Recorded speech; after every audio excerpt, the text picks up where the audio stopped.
I think the first of our successes is the fact that we were able to get things wrapped up. Even though we did extend for a day and the governor had his input, we came back, we got it done in 3 days, and there was a lot of prediction that we were going to go on and on throughout the summer, but that wasn't the case. And so a lot of what gets written about is the controversy or the debate without a whole lot of writing and credit going to the successes.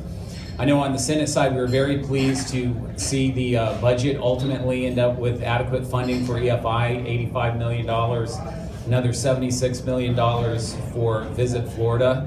When we adjusted the FEFP and K-12, adding over $200 million there, that was in my opinion, very, very important thing that we were able to ultimately accomplish. We also were able to meet the will of the voters with medical marijuana.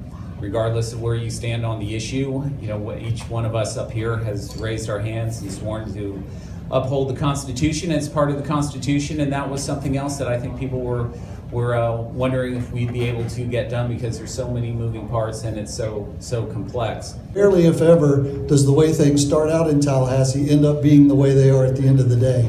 And you know, we had a lot of machinations on Enterprise Florida and Visit Florida along the way.